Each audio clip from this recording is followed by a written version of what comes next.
Hi guys, my name is Ola, and I really appreciate you guys joining me on my first YouTube video. For those who don't know me, I'm an accountant with over 15 years experience, and I just wanted to come on YouTube and really share some of the experiences and skills I've been able to acquire over the years to really equip you to be more efficient, especially when it comes to managing your money, finances, and other tools as well to help you become better in life. So today I'm going to be sharing with you resetting your financial mindset. I'm going to be sharing with you some tools that I believe will actually help you in really being more effective with your money. So come along with me. Like this slide says, it says, do you mean to tell me I don't know how to manage my money? I know sometimes we don't like to admit that we might not be actually good in managing money. But don't be afraid, all of us at some stage in life will have to learn new skills when it comes to money. But the main thing is, so long as you're to learn, and you're always going to grow in this area. So, money is money just about numbers? Actually, it's not. Money actually reflects a lot about us. Through money, you actually did you know that Jesus spoke a lot more about money than any other subject because he knows money is attached to the heart of man. Money actually reflects your attitude and values in life. It reflects your priorities. So you get to know a lot more about yourself in your interaction with money. And also, money impacts your relationships and in your well being as well. So there's a lot more to money than just numbers. There's biblical wisdom on wealth. It says you can tell a lot more about a person by looking at their finances than anything else, which I believe is true. Just by looking at someone's finance, you can tell a lot more about the character, which I truly believe. Keep with biblical principles. Ecclesiastes 2:26 says God gives wisdom and happiness. Proverbs 3:9 says honor the Lord with your wealth. Luke 16:11 says be trustworthy with worldly wealth. And Colossians 3:23 says walk with all your heart as for the Lord. So what we're going to be doing today is we're going to be looking at three principles I'm going to be sharing with you that I believe will definitely help you to really learn how to manage your money well. The first principle we're going to be looking at is how to build and live within your budget. You know, this is the cornerstone of managing your money well. And the next thing I'm going to be sharing with you is a money system. I'm going to be sharing with you a tool that I believe is going to be very effective in helping you to manage your money well. I'm going to be sharing with you three bank account systems, how you can simplify the way you keep track of your finances. So I'm sure you're going to find that very interesting. And then the last one is how to live week to week using cash. So, like what it says there, know yourself, your money attitude. Your money actually shows or reflects a lot about you. Through your money, you can see if you're a spender or saver. You could see if you're comfortable or anxious or optimistic or pessimistic. Your attitude can actually be reflected in your money. So the way we're going to do that, understand that is I've got this quiz here that you can actually read and we can go through to help you understand, okay, what is my attitude towards money? So, quiz number one, for example, you win £1,000 in Las Vegas. What do you do? One, do you deposit it in a savings account? Two, do you play another game to try to win some more money? Three, no idea, I never win. Or four, spend it freely. I want you to write down which one you think you're going to go for. And the next question is suppose you spot the perfect expensive jacket that you've always been craving. What do you do? One, do you charge it, buy on credit, pay it off later? Two, wait for a sale, be patient and watch for deals. Three, try out, buy it, and then return it if it doesn't work out. Or four, decide later, take your time, and make the best choice. From these two quizzes, you can roughly gauge from your answers which attitude you have towards money. So, the first question, if you answered number one, you are actually a saver. This questionnaire, if you answer two or four, you are actually a saver as well. Yeah, so that's quite interesting, isn't it? Now, let's look at another scenario here. Let's say we've got two sisters. Jen and Lydia. And let's decide who is actually better at managing money. So they both received £400 for holiday they've both been planning. Jen managed to, with a £400 holiday money, buy a budget flight, and she saved £60, which is awesome. But then Lydia, on the other hand, she's got the same amount of money, £400 on a holiday, but she got a business flight, but she spent all her money. Who would you say is actually better at managing their money? Let me give you a few seconds to think about that. The answer is actually it depends on their circumstances. It's a bit of a trick question because if Lydia is in debt, there is no point booking holiday. And Jen, she was able to maximize the value she got and stay within her limit. So overall, it depends on your financial circumstances. Now, like I say, it says plan to succeed, fail to plan, and plan to fail. The main thing is when it comes to money, you gotta have a plan because if you don't have a plan, you will fail. And I guess with you being here today actually shows you're trying to get a plan to be more effective with your finance. So when it comes to money, which one reflects you? Is this you? When you think about money, are you always anxious? Are you stressed? Do you have sleepless nights? Or is this you? You know, when you think about money, you feel confident, you celebrate victories, you have a peace of mind when it comes to money. Money triggers many emotions in people. So to manage your money, the first thing we need to do is actually budget. Yeah. So why budget? Your budget is actually like a puzzle in this picture here. You have money coming in and you have money going out, and you have no idea where they're going or the purpose of it. The goal is we need to actually be able to know each puzzle so that we can know where they actually fit. The aim is you want to know what's coming in, what's going out, so that you can actually know how to effectively manage your money. So how do we get there when it comes to budget? The first thing you need to do is you need to write down and track down all your income and your expenses. So you need to get a piece of paper, you need to write all my incomes, you need to write down all my expenses, and you need to put obviously a figure next to them. And the next stage is you need to make sure that you balance your budget. Because if you have your all your incomes written down and all your expenses written down, but you are in negative, that means your budget is not balanced. You need to make sure that your budget is actually balancing. And the last thing is you need to learn how to control your budget so it doesn't go out of control. So, like I said, we're going to be sharing with you some of those tools that will actually help you to stay within your budget. So, sometimes you could think, whatever my income level, what I need to do is just earn a bit more, and then I will have some breathing room. Actually, that's the wrong answer. The truth is, you can earn more, but if you don't know how to control your money, you are going to fall into the same cycle. So, the goal is to actually know how can I manage my money well and control it so that you can be on top of it instead of it being on top of you. So the financial health is important not only to your bank balance, but also, like I said earlier, to your relationship as well. Do you know that more marriages have been blown apart over financial issues than almost any other factor?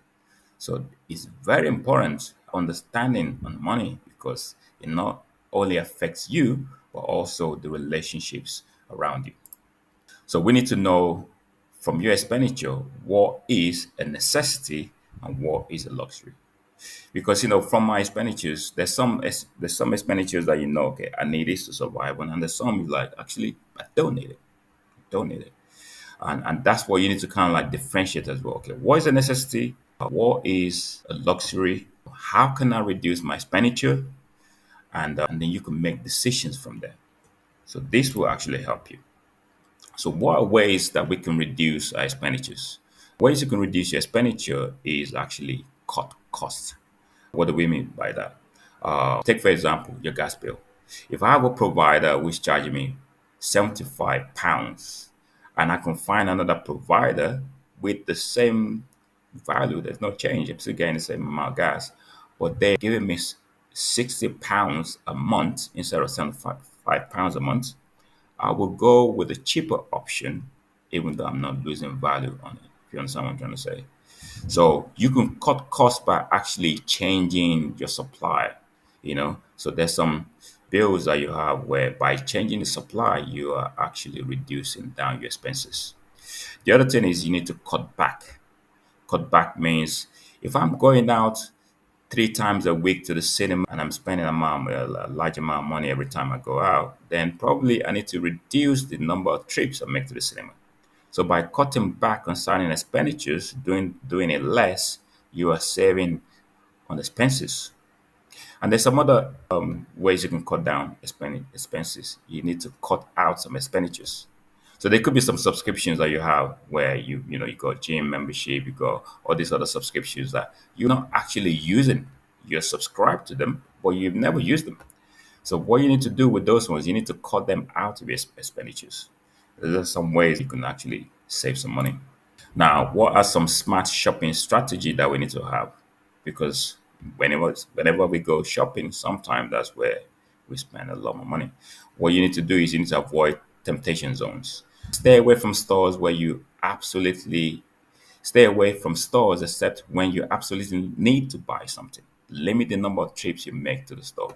Like for us, when we do shopping, some of the time we do it online. It helps you to stay within the budget. You're not tempted to like, oh, I need that thing there, or I need to buy this thing there for the house.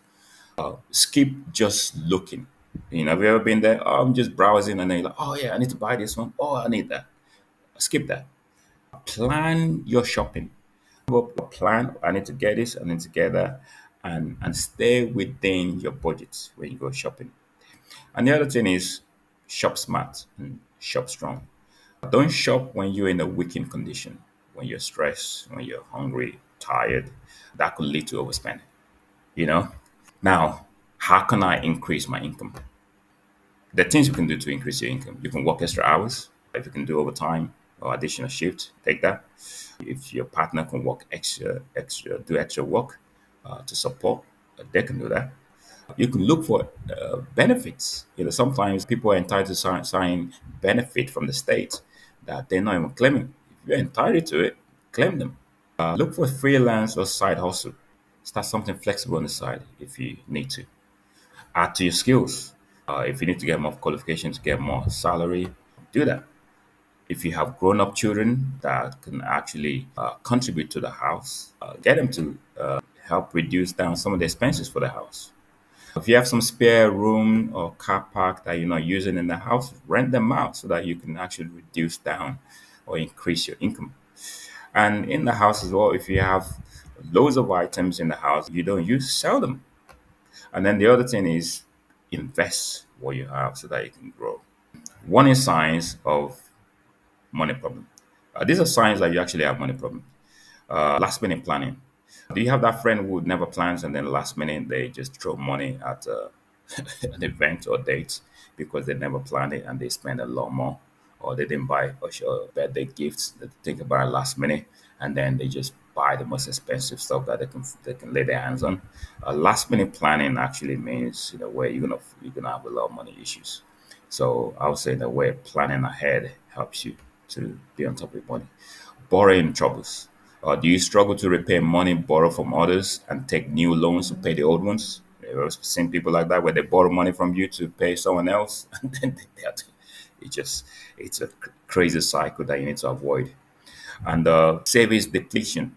Are you constantly dipping into your savings just to pay your current bills? That means in a way you're living within beyond your means. That's a sign of money problems. And payment delays, you starting to delay bills that you normally need to pay on time. If you have to pay certain bills within a certain time and then you delay them a week or 2 weeks, well, that's a sign that you might be having some money problems. And the cash flow issues. Do you need to borrow for items you usually pay with cash? That can be an indicator that you have money problems.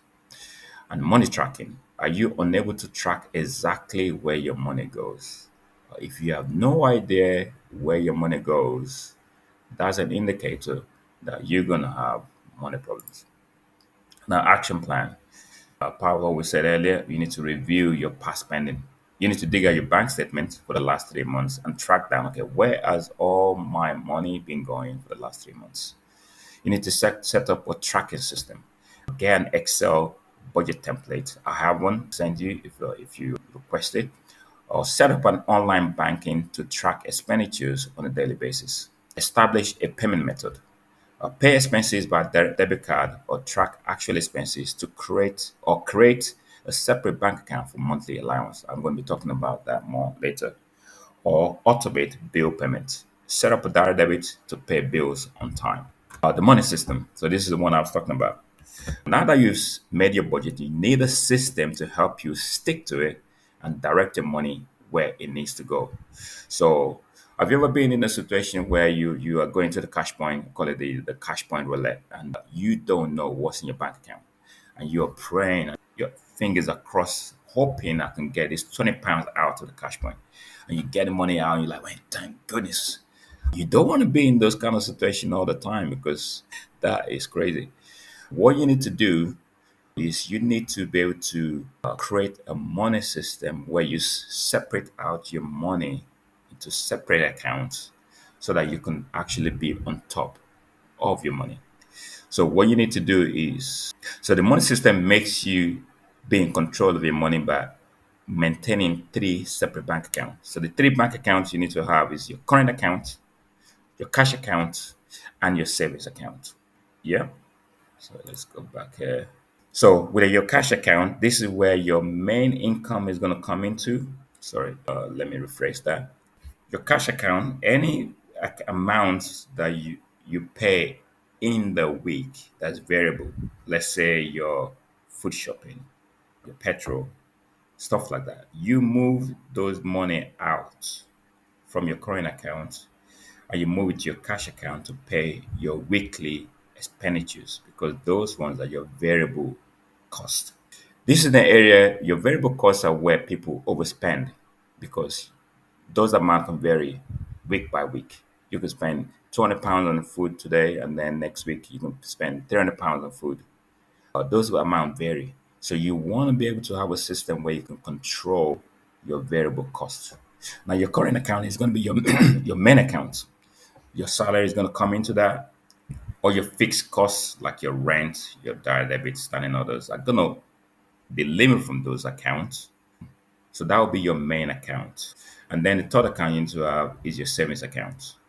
You need to put some money aside towards your savings account. Where people lose control of their finances is also because they don't plan towards putting money aside for their savings. So what we're going to look at right now is your cash account. Like I said earlier, you need to calculate and withdraw your weekly cash expenditure and transfer it to this account. This one helps you to have a control of your expenditures in the week. So if I have £100 for food and £50 for petrol this week, I will move that into the account.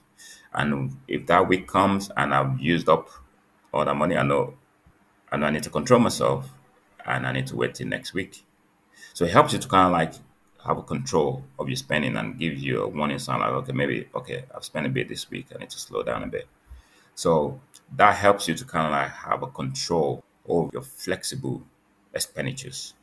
And the other thing is your savings account. You need to be able to learn how to save. So I always tell people, always having your budget an amount to put aside for savings because you never know what's going to happen in the future.